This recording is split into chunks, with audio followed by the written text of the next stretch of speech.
Well, it appears that the former mayor of New York City, Michael Bloomberg, is strongly considering a bid for the 2020 Democratic presidential nomination. Just yesterday, the billionaire businessman filed paperwork for Alabama's Democratic primary, a first step towards becoming a potential presidential candidate. Though, as of right now, he hasn't made any formal announcements.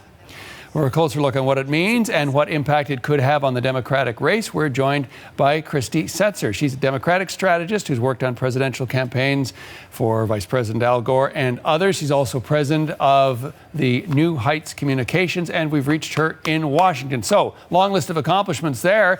Michael Bloomberg, long list of accomplishments for him, too. What do we make of Mike Bloomberg's move? Well, a couple things. I guess it seems to Michael Bloomberg that 24, 25 candidates was not enough, that the Democratic primary was clamoring for just another person. But what it really means is that he believes that Joe Biden is not doing as well as he should be. He had said several months back that he would not get into the race, essentially because he believed that Biden would carry the mantle of the sort of moderate independent voter that he believed was going to be necessary to beat Donald Trump. Now what it seems is that he believes Biden isn't doing well enough, that he may need to come in and save the day. The question, of course, is whether or not anybody in the Democratic primary voting category has been, clamoring for someone like a Michael Bloomberg.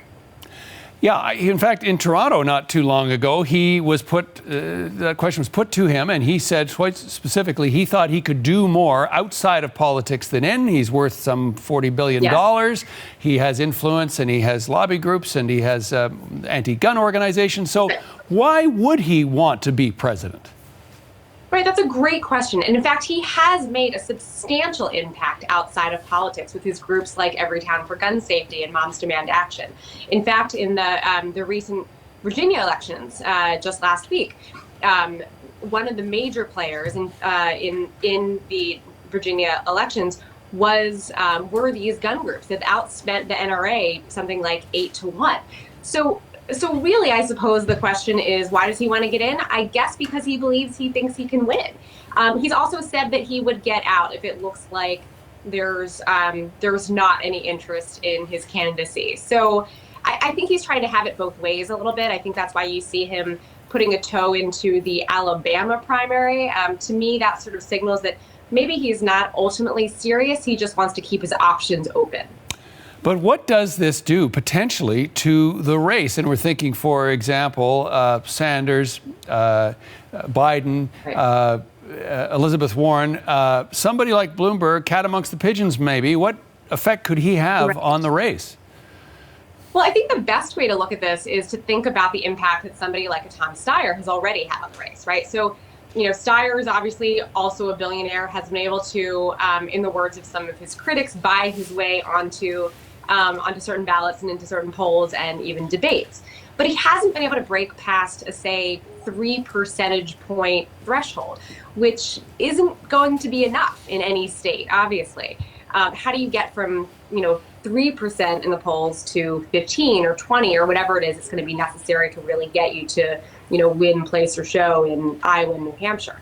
So that's the model that Bloomberg is looking at, is somebody who has obviously endless resources to put into the race, but there may or may not actually be all that much interest in his candidacy. What we see right now is certainly some fluidity at the top of the race between Biden, Sanders, Elizabeth Warren, and maybe Pete Buttigieg, but not necessarily too many voters saying, I need somebody new altogether. Yeah, so that's the big question. You have been intimately involved in campaigns, whether it be candidate or strategy. What do you think the Dems have to do to launch a credible effort to defeat Donald Trump? Yeah. So, that is the conversation, of course, that right now is happening in the Democratic primary. And it's a great one. It's a healthy one.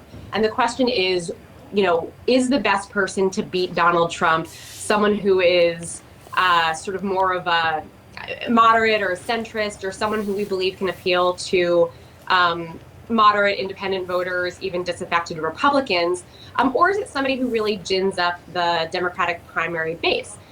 I would actually argue that it's the latter, because what we've seen in the 3 elections that have taken place since 2016, the 2017, 2018, and 2019 elections, most of what has been ginning up the energy in the party is women and people of color. It is definitely sort of, and younger people as well.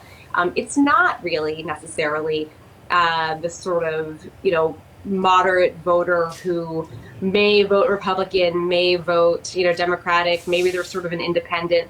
I suspect that's somewhat of, not a myth, but that there just aren't that many of them for those to be the people that we really should be looking at.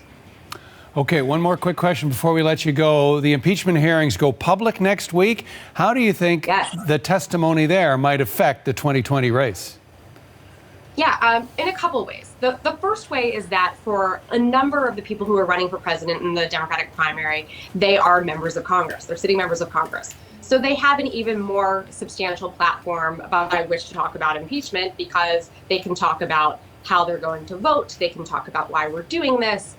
So that really helps a number of the people in this race, like Kamala Harris and Cory Booker. For the others who are not, and I guess it also helps Tom Steyer, again, who's made this sort of, need to impeach campaign a big part of his effort.